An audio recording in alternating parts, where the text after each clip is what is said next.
Greetings to all of you, and thank you for inviting me to moderate this panel discussion on global media freedom. My name is Joe Malouf from Lebanon. I am a TV host, an activist, and advocate for human rights and freedom of speech, and the founder of Human Dignity Union, an NGO in Beirut. Today, we are here to tackle a subject dear to my heart.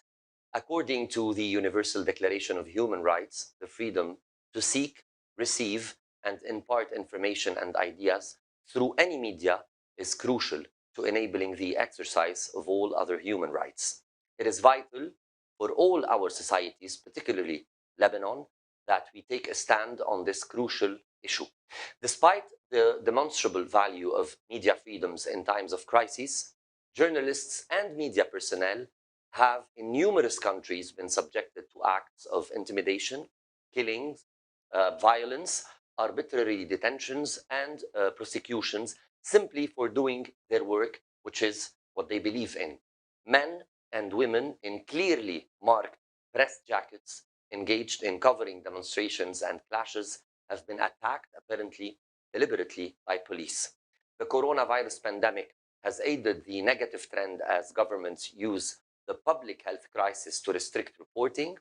Authorities have blocked access to information, arrested journalists for their coverage of the virus, and led, be it directly or indirectly, to the killing of many journalists around the world, with an approximate 60 journalists dead worldwide since the beginning of the COVID-19 pandemic. Even in some countries with a long legacy of respect for media freedom, reporters have been targeted for online harassment, including by top political leaders, and emergency powers and exceptional measures have been misused to justify censorship and excessive restriction of the movement of media personnel. Attacks against journalists and media personnel do not only violate their human rights as individuals, they undermine the foundation of fair and democratic societies. This conference is an opportunity to give media personnel the visibility they deserve and to commit to concrete actions on the ground to push back against harassment or attacks. I welcome you to this panel about freedom of expression and the targeting of journalists, where I converse with 4 individuals who have found ways of telling the important stories through solutions and accountability journalism in a period where newsroom budgets are shrinking. My guest speakers for this panel are Luis Bueno Padilla. Luis is the EU Regional Media Officer. Welcome, Luis. Thank you. Sofia Amara, French-Moroccan journalist and film director. Welcome, Sofia. Thank you, and Joe. we're gonna also be having two guests online. Barbara Trionfi, she's the executive director of the International Press Institute. Welcome, Barbara. And Rawan Damen, General Director at Arab Reporters for Investigative Journalism, Arish. Also welcome, Rawan. I'm going to be starting with Louis. Louis, as the first ever EU spokesperson in Arabic for the MENA region, what is the EU working on when it comes to freedom of speech in the region at the moment? For example, I know you are doing something revolving around strengthening and enhancing the Arabic language in the media. Well, thank you very much, Joe, thank you everyone for hosting me on this panel, and glad to be here. What we're trying to do essentially is internally in the European Union, there is still much to do. We have a few strategies that we've come up with, a framework to push for, let's say, more competitiveness among media actors in the European Union, but also when it comes to our work outside the EU, there are several strands, right? One is something that we call the guidelines. These guidelines are guidelines that are approved by member states of the European Union and that we use to promote freedom of media, freedom of speech, both online and offline. And these guidelines were approved for media in particularly in 2014. And what they do, these guidelines, in addition to grants, projects, and many of you are familiar with these projects, are to give precise instructions to our delegations outside. We have 15 delegations in this region to engage with media actors, to call for, let's say, new legislation to be adopted, to denounce also violations of freedom of speech, to urge authorities to adopt frameworks to protect journalists and so on and so forth. You mentioned that I'm the new, and it's true, I'm the new spokesperson for the European Union in Arabic in this region. this is also, in a way, an initiative that we've came up with to not only enhance our communication in Arabic, but also to sort of show to the, let's say, Arab world, if you will, let's call it like that, that we are interested and keen in communicating about what we do in the European Union, in the region, but also outside the region, in a language that is sort of the lingua franca. Exactly. Maybe to reach the mass audience. You've been doing a lot of interviews on a lot of channels talking about many events in the Arab region. Right. How important it is for the spokesperson to speak in Arabic to reach, as I said, the mass audience, to reach everyone, people that do not understand, let's say, English or French or any other language. Well, the Arabic I use is the Arabic nobody uses, unfortunately. I always say that it's. And I have a few anecdotes to illustrate this. When I've been to places here in Beirut, when I started using my Arabic, and people were looking at me saying, "What century are you coming from?" Right? But it's true that when it comes to media outlets, it's important to show that you officials can also employ a language that is used, recognized, exactly. and also in a way admired by many. Let's not forget that Arabic is one of the ancient languages of the world and is still used, very much alive. And so the idea is to, on any topic, it could be on, as we discussed before the show, it could be on something that relates directly to the Arab region. For instance, I've been discussing sanctions on Lebanon, before the government was formed, but also on Afghanistan, Sudan, Ethiopia, now on the Belarus crisis. And the idea is to show our audiences across the region that, again, we connect with them somehow through the use of this language, but also through the language with their culture, because this is the second idea, to empathize or sort of to show empathy to audiences across the region in that sense as well, not only by using the language, but also to using cultural reference, right? That could help us get the message across. Sophia, before I ask my question to you, how important it is, this initiative, to have someone, a spokesperson, who can deliver messages related, let's say, to the EU, to everyone in Arabic? Yeah, to me it is fundamental. First of all, I want to thank you also for having me and express my biggest admiration for the Chidiac Foundation and the Free Mind Connected to keep organizing such events despite the global situation and despite the situation in Lebanon. This is to be said.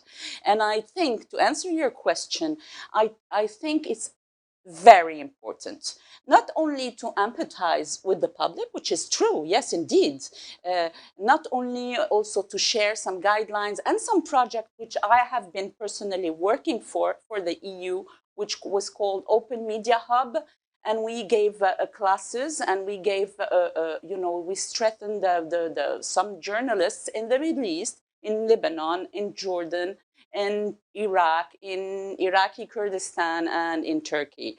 The second reason to me would be that it is important that we get out of what I would call in French this entre-soi of the people who are educated to the democratic value, the entre-soi, which means, the people that are with freedom of speech, speaking in Lebanon only French, reading a French newspaper that I will not mention. The reach is limited. Yeah, the reach is limited. Whereas when you speak Arabic, then you target not only the people who get used to not good quality information, okay, but also to the one who violates the rights of journalists and of the public to get unbiased and clean news. You know what I mean? This is the real challenge, because the biggest part of the people who don't have access to good news are speaking in Arabic,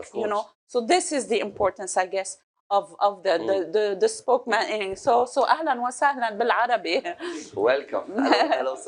So Sophia, you are very vocal in your work about the threats, about the violence that the media is subjected to. How do you believe this impacts freedom of speech in the region, especially now? Especially. Yeah, nowadays. You mean the impact on the press or on the public?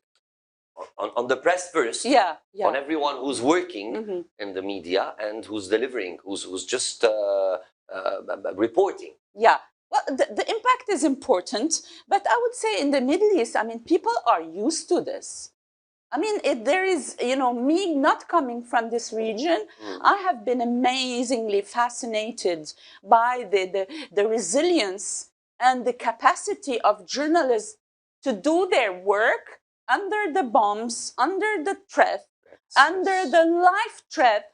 And I think they taught me a lot. A lot of what I do, I learned here. I'm not talking about my job as a journalist, but about resilience. So I think it's not changing anything for the journalist, at least in the Middle East, except the fact that it's getting more and more complicated. It's becoming harder. You know what I mean? But yet, the situation is not changing. The situation is changing in Europe. In Europe and in the free world, where more and more... It's getting better. It's getting worse. Worse, there. That's what I want to... I want to know your opinion on that. And this is what, this is... Yes, this is what is really contradictory. Why? Because in Europe, for example, you're not used to, as a journalist, to receive any threat from... at least for the 5 or 6 last decades, since the end of World War II. And now we see that journalists can be killed, can be poisoned, like Russian can be poisoned in London, and you have journalists who can die in Malta, and you have a lot of journalists who are just aggressed physically and verbally in Europe, in the US, because, this is a global change where anybody can go on the network, say anything. What I keep saying to people in classes, I mean, out of 100 information you get on the net, only 2 or 3 are real. So you're talking here about the disinformation. Disinformation and all the campaign against the journalists, where I have, even I give you an example.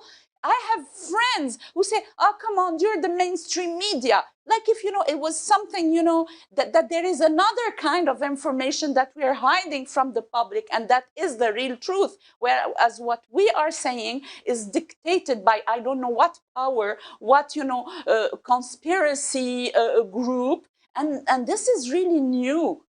What you're saying is really important, and we have to talk more about this. When you talk about advancing countries like Lebanon or other countries, we might understand. But when you talk about countries that have advanced, but this is what is scary. It's getting worse. And how can we fight this? You saw what did the previous U.S. president. I mean, Trump has had a terrible relation with the media and with the press. They just fought back, and they kept doing their job, and there is nothing else we can do that to keep doing our job, and also on top of doing our job, which is not an easy job, fighting against fake, fighting against this kind of campaigns that is, hurting or aiming or targeting the very credibility of what we do. And this is a real problem, but there is no other issue than fighting back and doing our job the best way we can. But don't you think, one last question before I move to Barbara, don't you think that when the media and the business and politics are mixed together, it becomes more toxic and more dangerous? Don't you think it's related somehow to business and to politics? You mean in the Middle East or? Everywhere. I'm talking about money. I'm talking about business. I'm talking about the situation. If we want to take the Middle East as an example, we have a situation. Yes. We have a financial situation. Yes. The more the media outlets and traditional media needs money, the more it's going to be affiliated with some politicians. I think the situation was bad even before the crisis. It's not worse now? It is. Right. It is, because whoever pays, is the master. Airtime. Yeah, especially in the Middle East and in Lebanon. Exactly. In Europe, it's not this way. I mean, you work for French TV, you work for a state channel, and you're free to do a report about how bad is the president. They have stability maybe in the income. Yes, of course, and because there is a total separation between the fourth power and the rest of the executive power. Now here, of course, the situation will worsen, but it was already bad at the beginning, because the media, each media is, affiliated to a political party. Yes. And this is a catastrophe, Exactly. Exactly. Barbara, on the occasion of World Press Freedom Day this year in May, the International Press Institute stated that authoritarian and illiberal-minded regimes are becoming increasingly emboldened in their efforts to stifle independent media. How do you believe this is seen, and what do you believe this means for the independent media, and how is the IPI working on this?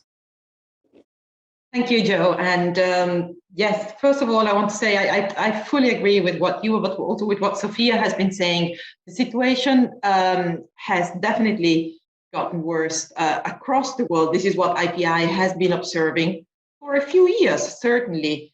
There has been a trend towards greater restrictions on press freedom across the world, including in those parts of the world that were believed to be more democratic. Sophia mentioned Europe or the United States. Of course, there is the economic weakness of the media that has made legacy media increasingly dependent on governments for funds or on businesses, something that you have mentioned, and the global pandemic has further strengthened this trend. What we have seen is also the fact that Sophia mentioned disinformation. Together with the pandemic came the so-called infodemic, so Yes. an explosion in disinformation. Exactly. Instead of looking for ways to fight this disinformation, and IPI has also analyzed the sources of disinformation, and we have seen that in most cases, the sources itself is very often close to governments, national or foreign governments, different, is complicated, but disinformation doesn't come out of the people walking on the street. There is a system behind it. So what we have seen throughout the pandemic is that supposedly, in order to fight the disinformation, countries and governments have passed laws aimed at, in fact, clamping down on critical journalism. So the many so-called anti-fake news laws that we have seen emerging in the past 2 years have been used by many governments to stop critical journalism in particular, or exclusively actually, so not to stop disinformation. So we have seen a degeneration of press freedom. We've seen an increasingly hostile environment in which the news media has to operate. And as you guys have said, both in countries where the press freedom situation was complicated to begin with, as well as in countries where there was a more liberal approach to journalism. What we have also seen that, obviously, on one hand, organizations like IPI and the journalism community in general, we have to continue the advocacy for more press freedom, the rights of journalists, all that needs to go on. However, in the short term, we need to make sure that independent journalism survives. Of course. And that people have access to independent, diverse, accurate news. And how do we do that? In conversation with our members, IPI is a network, so we have members across the world. Some of our members are among the most respected journalists and editors around the world. And in conversation with our members, we have seen a very clear trend emerging, which is a positive news, and is that news media are increasingly relying on audiences. And the good news is that audiences are willing to pay for the news in many parts of the world. Many audiences have understood the value of quality information and are willing to pay for the news. However, the relationship between the news media, the journalists, and the audiences has changed completely. It's not anymore, a one-way communication. Is a community effort. So audiences feel that they need to be part of a community of readers and listeners of the news organizations. And only in the moment they feel they're part and that they contribute also to the news-making process, that will lead them to support the news organization, support it financially through membership, subscriptions, all of that, but also very much support it politically whenever the news organization is under attack. I'll give you a couple of examples if you want now, or yes, please. Go ahead. I'll give you a couple of examples. Both in more restrictive countries, there are some of our members. One is Rappler. Rappler, people have gotten to know it, is the news organization from Maria Ressa, who has won the Nobel Peace Prize this year. Rappler is based in the Philippines, a country where the President Duterte has declared a war on the media. And so journalists are being killed, are being imprisoned, lawsuits, all sorts of things. Maria started approximately 10 years ago, a little bit more, and said, you know, she came from a very different perspective, having studied journalism abroad and so on. And she said, what we need to create is a news media that is based on what she calls communities of action. And the communities of action are the readers, the listeners, all those, and meaning action in the sense that they help them crowdfunding, they help them support their news in the sense whenever Rappler is under attack, and it is all the time. So what you mean is sometimes readers or anyone, they can be partners with reporters or the media outlet to react sometimes when we have an incident or anything, right? To be Absolutely. more engaged. They are the greatest supporters that governments know that, or anybody else knows that if they attack the news media, if they attack the journalists, there will be a reaction from the people, from a large group of readers, of people, of voters in the end. And this is what governments care about. And in the end, however, the community, the readers, the listeners are also part of the news-making process, in the sense they are, you know, those that highlight the issues that should be covered, those that through in their input in the fora, in the discussion fora and all of that, they basically contribute to ensuring that journalists are in contact with the world out there. They're not sitting in the newsrooms and detached with the community, but they're in constant contact. And this contact happens also very much through the remotely, if you want, through the everything that happens online. This can be social media, can be forums on the news pages of these news organizations. A similar experience we have seen for another member of IPI, for example, in India, also a country where democracy has been shrinking. And it's called The Wire, in a country where the legacy media, the traditional media, have been forced to self-censor increasingly because of the pressure from government and from advertisers. The Wire went online and has been relying on up to 70% on income from subscriptions. So from, again, from the readers. Okay. And this is what has given them the independence. So we have seen this in many, like I can bring you other examples from Africa, for example, the continent in South Africa, or a news organization. We're gonna discuss more, and maybe you can give us more examples also. But I have to move to Rawan. Rawan, in 2020, people in power in our region tried more than ever to silence the messengers and block our access to information. They used the pandemic to silence Arab investigative journalists. But we knew that rainbows are never born without sunshine and rain. With the hard work of our team, the passion of our community, and the real support of our donors and partners, we managed to organize the largest virtual forum for Arab investigative journalists. 1,500 plus from 60 plus countries attended 50 plus live bilingual sessions. This is what you said in Arish's 13th annual forum on freedom of speech, journalism and the media.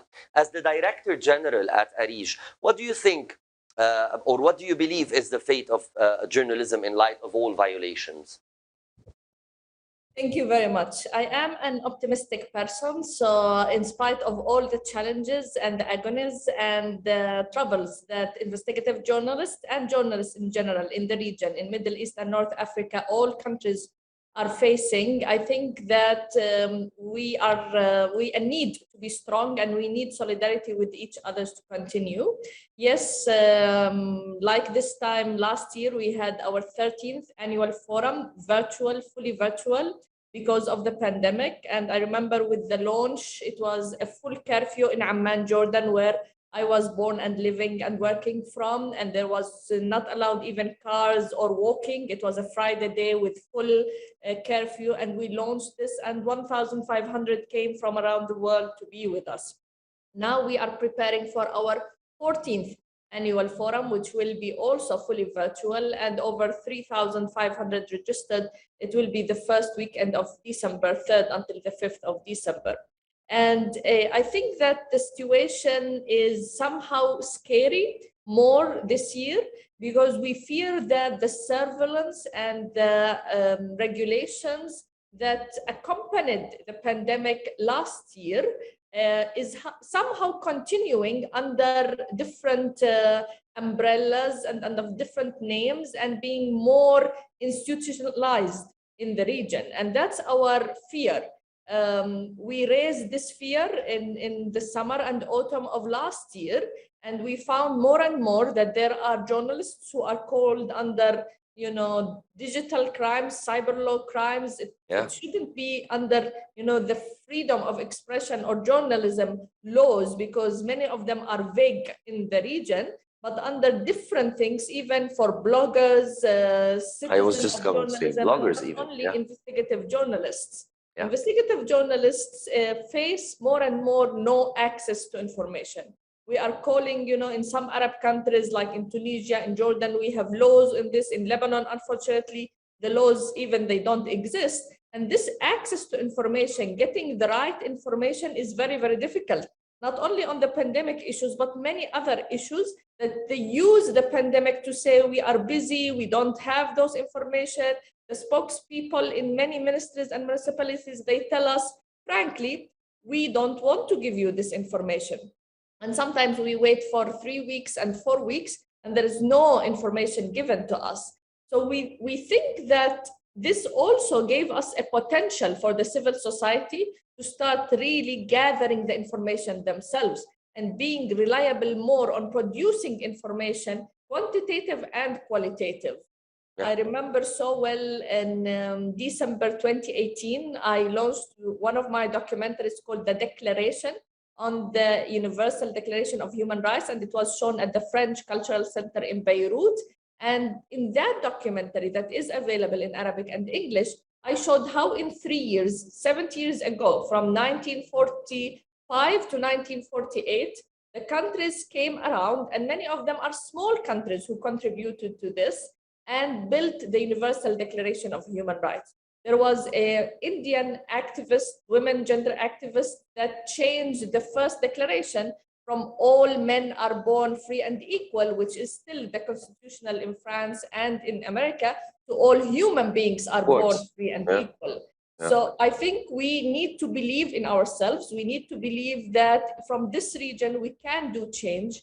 And we have tried 10 years ago with the Arab Spring in many countries. Yes, those change did not happen as we wanted, but we can do it and we should do it. And journalism can contribute to enlightening and exposing the wrongdoing, the corruption, the misuse of power that is in this region, from the small things in a school, where this is happening, to the higher politics that is happening. I would say that I've been in this career for 20 years. The last 2 years were the most difficult in handling stories on the ground, but I am optimistic. We have more skilled journalists.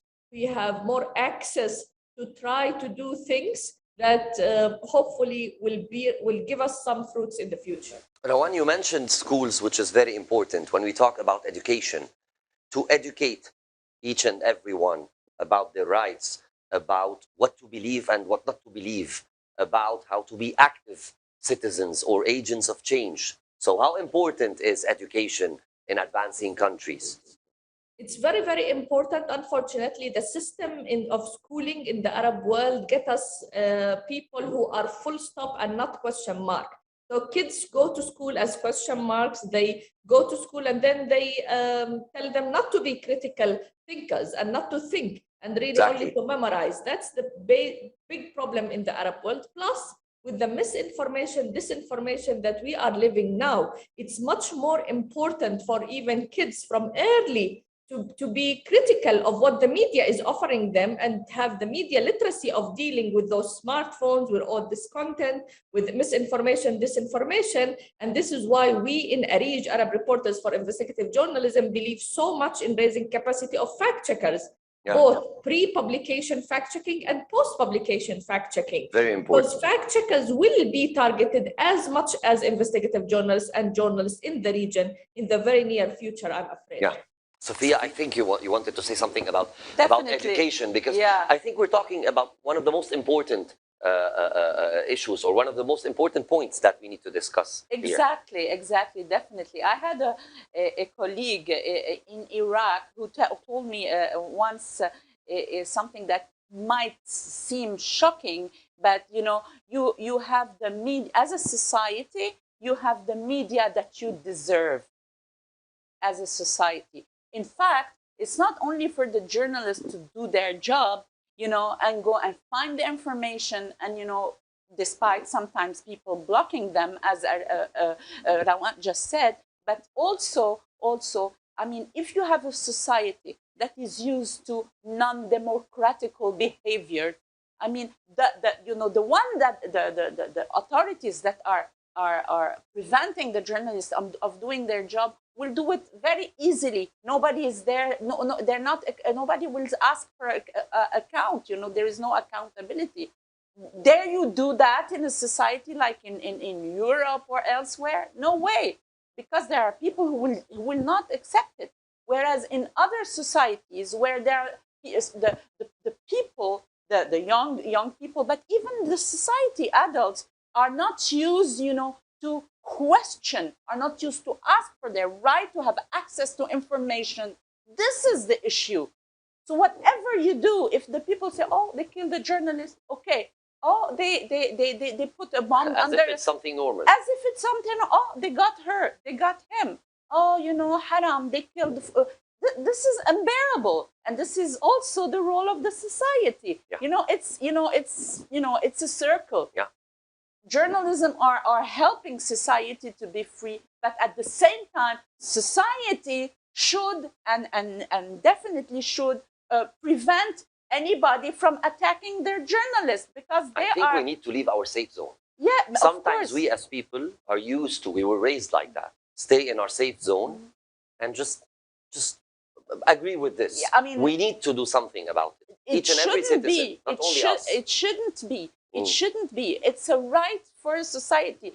And as one of our guests, I don't remember who was it, I think it's Barbara, said, now more and more in Europe, at least, people are ready to pay to get information, because Barbara, yes. with this, with this huge misinformation, fake news, etc. Now you know that you pay. I'm not going to give titles, but for very good newspapers, whatever, you are paying, even pay-per-view, and then you know that what you get is really good information. This is where we are now, because nobody's, TV is dying.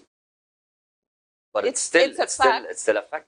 In Europe, TV is dying. Yeah, in Europe. In Europe, TV is dying. I mean, people, they go to Facebook or whatever, and they get their info. They pick a little bit of newspaper, some videos. They don't have time like before. Yeah, now everything is fast. Definitely. Yeah. So now paying per viewing, paying for getting the truth is becoming something. I mean, it could have been shocking 10 years ago, but today it's the reality. Yeah. Louis, since we're talking about education, before we started filming here, I was telling you about a project that was funded by the EU, and it involved specifically youth.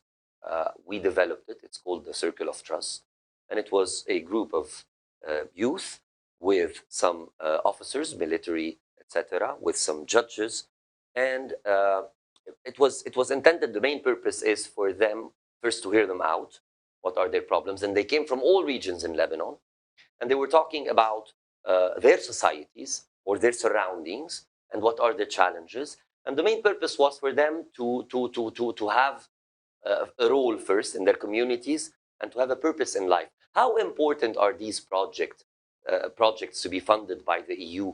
I mean, for everyone to be an active citizen or an agent of change in their communities. I mean, of course, these projects are essential. I mean, you just mentioned a few reasons, and my colleagues on the panel have been, let's say, highlighting a few issues. Marwan was talking about critical thinking, which is essential, something that we need to promote more and more. I'm not talking about Europe, but also talking about the region we're living in.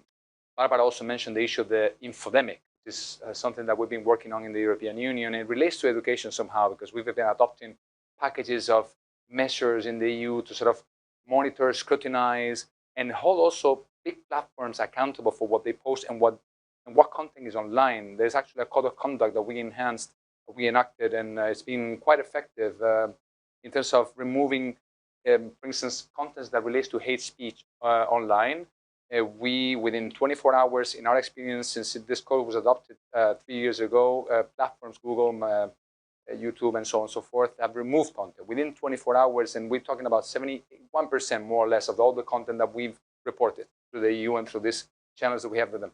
So in terms of education, of course, we have lots of little but effective, I think, projects across the MENA region.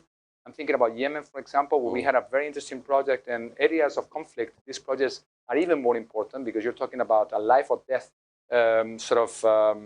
difference. You know, in other societies, these projects may make a big difference, but in areas of conflict, like in Yemen, enhancing the education of let's say, or putting security forces together with citizens here and there. This is what we do to discuss exactly the main issues, the main societal issues, how journalists also should be reporting about humanitarian issues in the country and not taking sides, but taking sides with the local community that is affected by war and conflict. This is something that we are, working increasingly on with our partners. And at the end of the day, when you talk about the military, or I mean, they are the ones that are in the front. Sometimes they were pushed by some political parties to oppress people. This is why I think what Louis was mentioning is very important, is to put them together with the youth or with the citizens and just discuss openly, because there's some kind of hate and some kinds of a wall that needs to be broken. Yeah, and I guess I've been working, I've made many documentaries about child soldiers in Iraq, victims who escaped from Mosul and who were forced to execute people, and little girls who were raped in front of their family and sold many times. It was terrible stories to tell and to film and to do research on.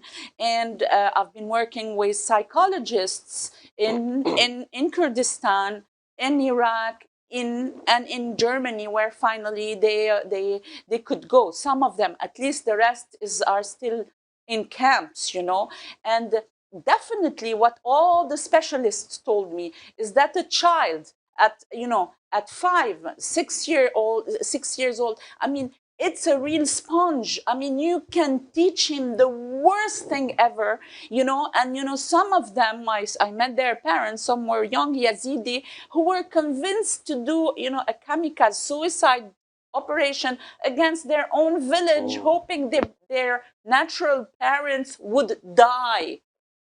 Can you imagine this? So this is how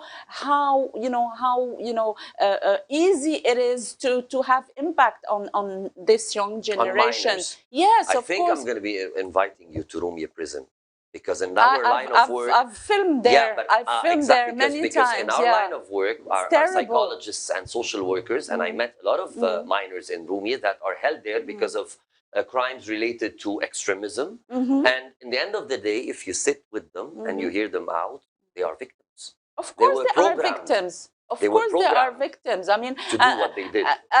As long as they're minor, we had this debate, in Geneva for the human rights. Are these people victims, or are they, bourreaux? We say in French, jaladine. Yeah. Exactly. Are they? No, they are victims. They are minors. I mean, they have been abrogated, and they are victims. Definitely, they are. What I discovered is they lost the human inside them, and they sacrificed it because for the community. And I'm not talking about the country, the community. I mean, the community in their areas where they were forced to believe that this is the right thing to do, where the purpose in life for them is just this small community that took them and trained them and made them believe that this is what needs to be done. Of course, you're and talking no one about told them what's right and wrong about extremism. I'm talking about the crimes they committed. Extremism. I mean, I'm telling you about kids who were ready to kill their own parents. Yeah. I mean, can you imagine this? And talking about how the role of the media. I mean, you had the local medias that we have been that we've been training there in Kurdistan, who used to come at the door of the camp where all these young victims. Some of them are very sick because they've been forced to kill, or they have been raped, or their parents have been killed in front of them. And the journalist, the only pleasure was to come in front of the camp with full makeup and do her stand up and say, here stand or live so and so, etc., and leave the camp without entering in the camp. So I grabbed one of them and say, why don't you get inside and show what's happening? I came all the way from Paris to do it. And you live here. Go inside and meet the people and meet the kids. So before I move to Barbara, how important it is to equip youth in their areas to become reporters? I know there are a lot of projects. They equip them with cameras. They equip them with laptops, with recorders, for them to report truth and reality in their areas. If I want to take Lebanon as an example, if we're talking about the south, or we're talking about the north, or we're talking about the Bekaa, we have a lot of youth that they just need a purpose in life. If you just integrate them into programs and give them cameras and give them recorders and laptops, they would be happy to report. They would feel that they're doing something. So how important it is to have new youth active reporters from these vulnerable communities and areas. I mean, not all of them want to become journalists, no, of course. We have to choose them and train them. But it is a way of giving them a purpose in life. Maybe they will be doctors or pilots or painters. No, I'm talking about the ones that are interested. Yes, but somebody already did a great work, but some other stuff could be done, which is Ramzi Haidar, who gave cameras in Palestinian camps and then Syrian camps. He did the second book. The first book was called Lahza, and the second one, Lahza 2, which he chose some children who really wanted to report their life in the camp. I think the EU had a part as a sponsor in that project, but Ramzi Haidar, who was AFP, Agence France Presse, he just gave 500 cameras to 500 kids, and to show through their eyes and their picture how they see their life as refugees in the camp. This was one thing. And also in Iraq, there has been project of giving camera and do small films for bigger for teenagers. But above all, yes, of course, what needs to be taught to these kids or whoever, I mean, it's just the freedom of speech and, question things, question the truth. Whatever they become later, maybe they will hate the job as journalists and then become, surgeons. In any line of work, but question the truth always. It's true. Yeah, Definitely. Barbara, throughout the COVID pandemic, social media played a big role as a source of information, and today there's a decrease in impact of the independent media and traditional media outlets. How do you believe the independent media can survive? I mean, when we talk about misinformation, when we talk about disinformation, we were just discussing it. We are witnessing an increase in violations worldwide against journalists and freedom of speech. So what would you say are possible policy actions that can be advocated for? Sure. Maybe before I go to policy actions, there are two things that the media need to do in order to survive. One thing is obviously the money, and the other point is, also fighting and winning the war in the attention economy. How to break through the attention economy. We are competing for, everybody is receiving information through their devices, and there are a number of players who are competing for screen time. We know that people in average spend between 5 and 6 hours a day on their devices. About 5 to 10% of this will be dedicated to news, to receiving news. The rest is entertainment or something else. So how can we make sure that the news they receive in this limited amount of time is accurate, is as quality news. And news organizations need to also be, it is clear to them they need to be where the audiences are.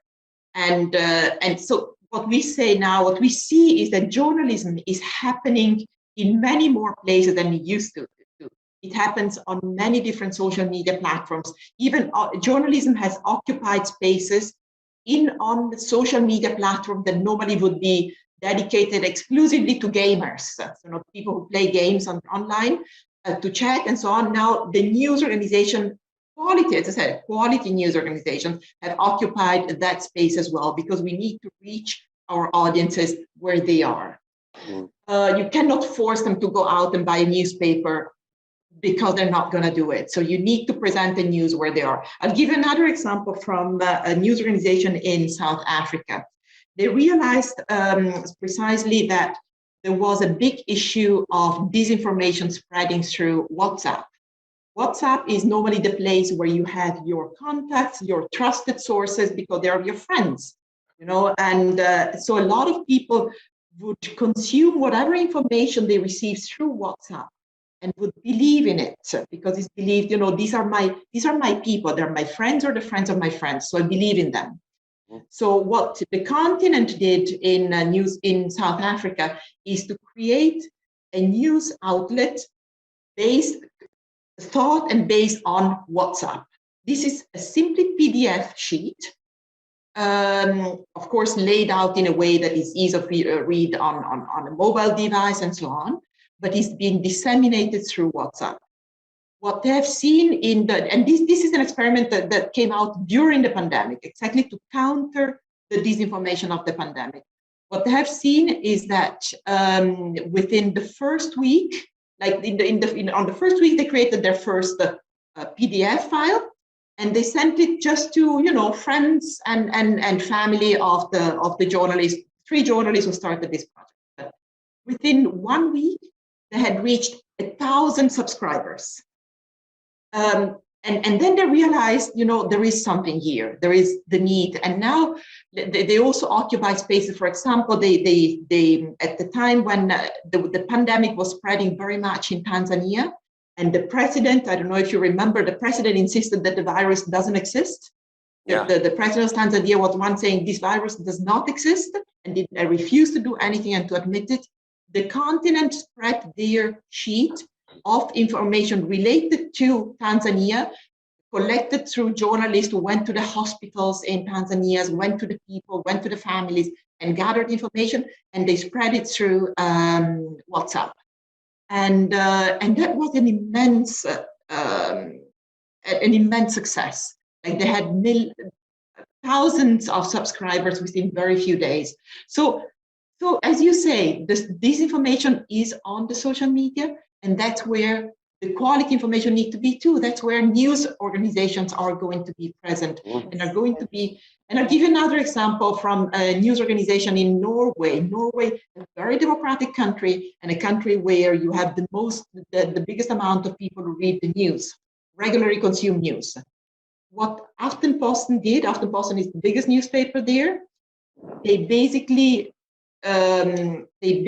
built their online presence as a social media, and they, in the sense that you're familiar with whatever what do you call it, Instagram or other like this type of it. As well, Twitter is slightly different, but doesn't matter. You're used to scroll, basically. You scroll down the news, or you don't click through. And that's how they built their newspaper. They built it in a way that the front page is just the page that you scroll. Just some very few, a very small percentage will click through and actually read the full article, but it doesn't matter. Everybody else will get a little bit of news. What they need to be fairly informed by scrolling and looking at this. So that's why newspapers are adapting to the habits of their readers, because it is nonsense to try and change the habits. You need to satisfy the needs and make sure that you satisfy these needs through quality information. Barbara, I need to give you an example about Lebanon, since I'm talking about my country. Like if we talk about traditional media in Lebanon, let's say we have 3 main TV channels in Lebanon. Whenever something happens, and I think Sophia knows what I'm talking about, if you watch the primetime news and you compare the 3 channels, I mean, if we're reporting about the same incident, you discover that each channel reports in a different way based on their political affiliation or based on their business affiliation. How dangerous it is, especially that traditional media in countries like Lebanon is still really effective. It affects the mass audience. Absolutely. No, of course. I mean, creating divisive trends in the society is very dangerous. It's not only a question of giving biased news, which is something that obviously we don't like. There is the core idea of separating opinions from facts and all of that. But it's not only that. It's a question of creating divisions within the society, because then you have groups in the society which consume information, which receive information which is completely different from each other, and they live in different realities, although they live in the same country. But they see the country in such different ways that these generate tensions in the society itself. So again, this has been a topic that has been discussed very much among our members. Regularly at our annual World Congress, we discuss how can the news media also counter these divisive trends. And it's complicated, obviously, because on one hand, you need to build your communities, and it is so much easier to build a community of people that all have the same opinion, you know?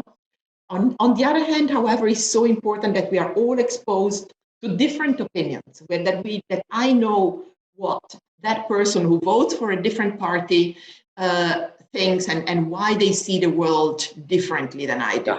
So news organizations have made efforts, quality news organizations have made efforts to go precisely in this direction.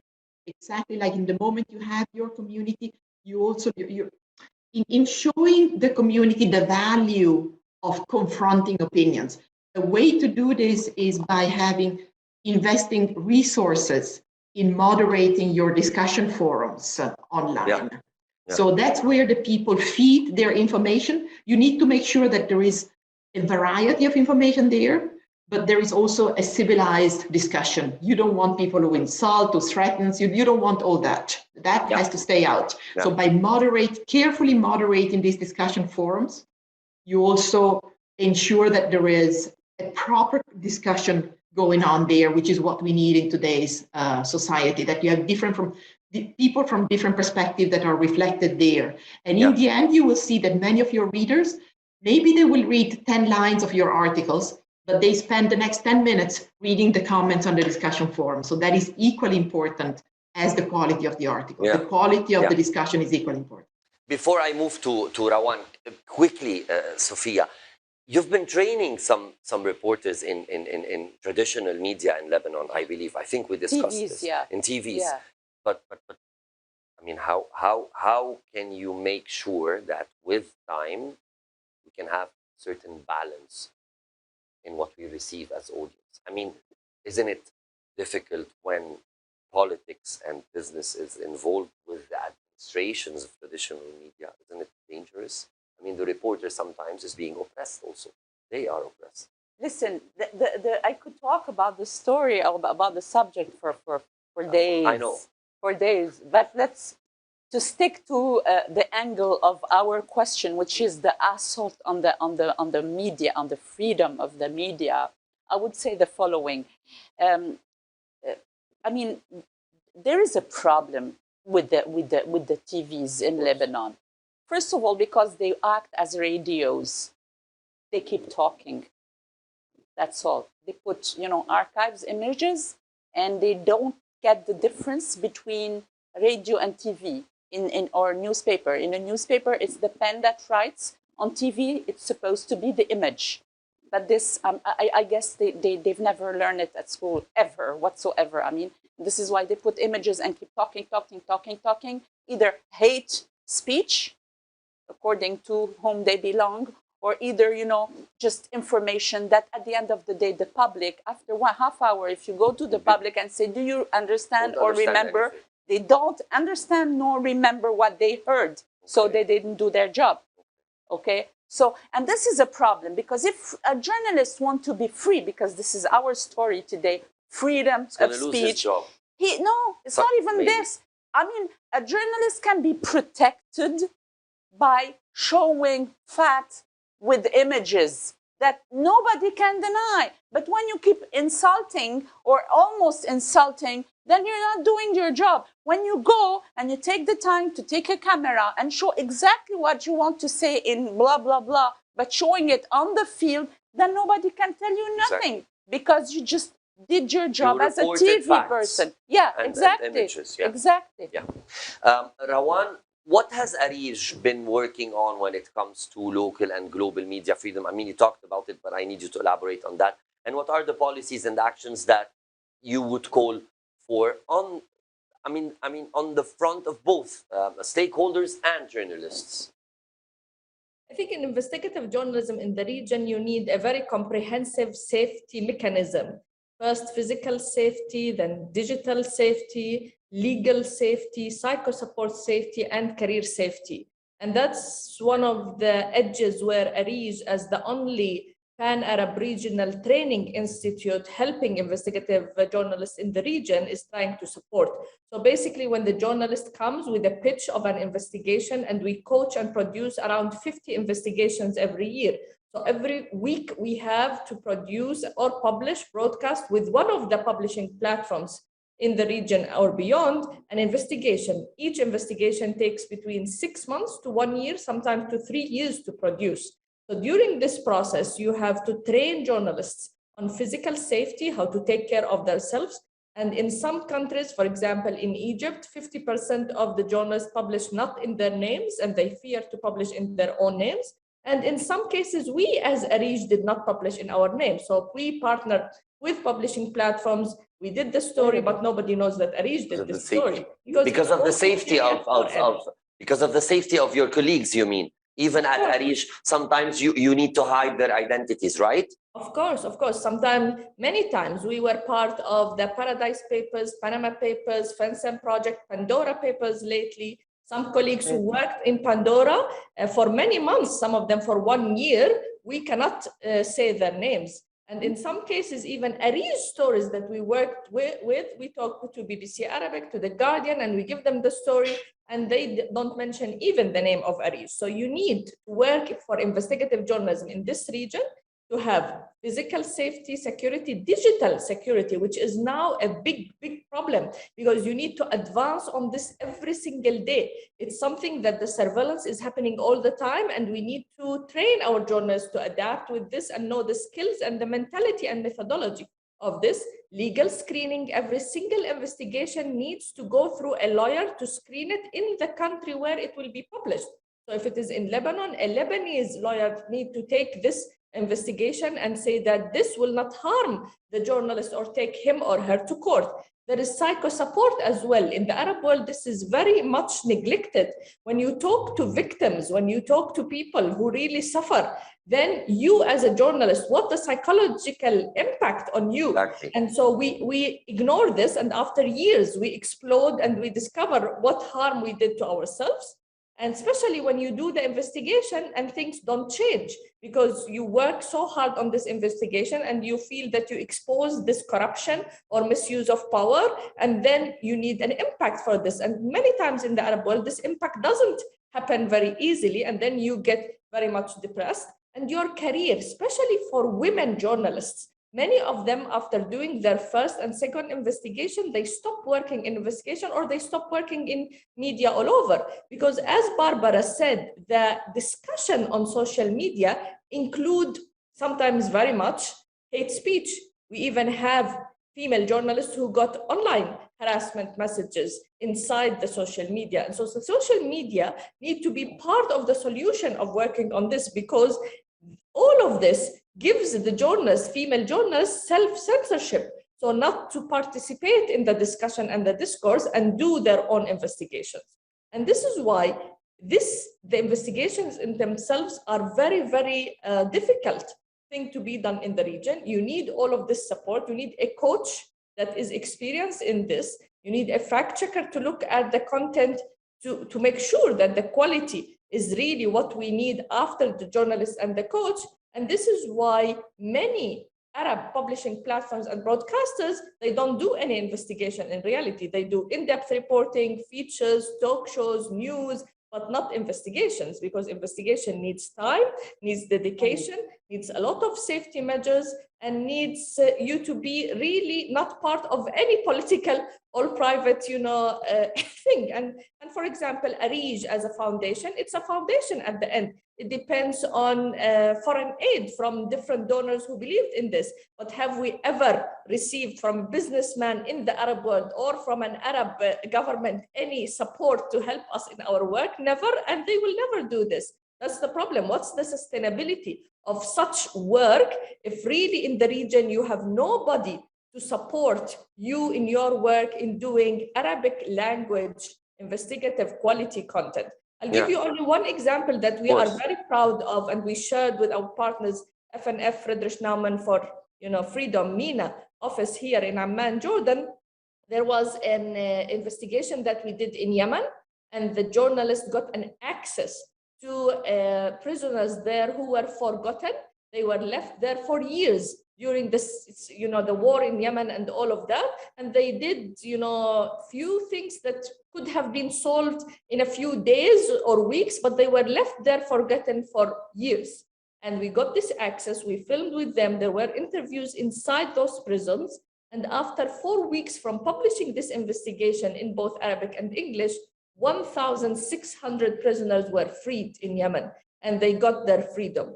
It is one of the rare cases that we are very, very proud of, that investigative journalism in this region affected and impacted the freedom of people. This is what we search for, how to get those investigation quality content to make the impact of change. Now, one very important thing you mentioned, and I think it's really we should discuss it, is the well-being of every journalist or every reporter when we talk about the psychosocial support. I mean, I was lucky to be invited in 2019, I think, to the Netherlands to attend the mental health and psychosocial support conference for 3 or 4 days.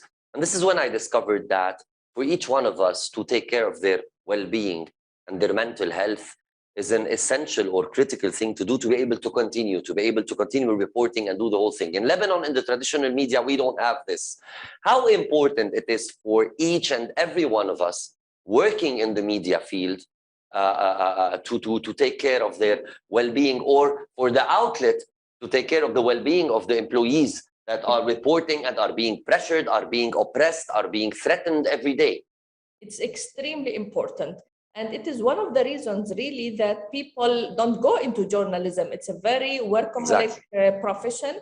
You need to fight all the way. You are on the edge all the way, especially let's say in Lebanon, with everything that's happening, people from civil war until now, every single day you are facing with electricity, with internet. Even those infrastructure problems affect your well-being and your ability to work. You are fighting to produce, you are fighting to publish. And in those cases, we collaborated with Dr. Khaled Nasser in Lebanon to do for us an online self-based course for ABC of well-being, because we wanted to get to the masses. It's a free online course that Arij did with Idrak. It's an e-learning platform here in Jordan. And Dr. Khaled Nasser did for us this, course. But after this course, many people, after they face really a harsh situation dealing with authorities or even recording the victims of torture, of prisoning, of victims of different ways, they themselves cannot deal with this thing. They go back to their families, and it affects the families, it affects their friends, and it affects their decisions of continuing on this job. And this is extremely important, to be able to continue, to be able to do the balance between your work and your life. And this is what I always say to the journalists we work with. At this moment, when we are speaking, every single moment, we have around 100 investigative journalists in the region doing their own stories.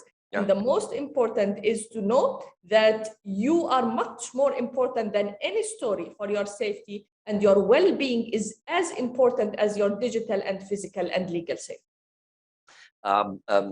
Louis, what's your opinion on the violations against some journalists within the EU? I mean, think Sophia mentioned some of the incidents. I mean, there's so many points that have been raised, Joe, so far, and we talked a lot about many. No, so many points, and I think I have this tendency of let's say trying to address all these issues. I can because of time, but let me just say one thing, which is we've been detecting in the past year or so, because of the pandemic mostly, an increase of attacks on female journalists, and it was mentioned by one panelist here, in the EU, but also outside the EU. It is a crucial issue because, in a way, I want to say that female journalists have more of a struggle ahead of them because of the prejudice, because of the environment sometimes they will work in, because of the harassment that we see online that is sometimes unfettered and unchecked.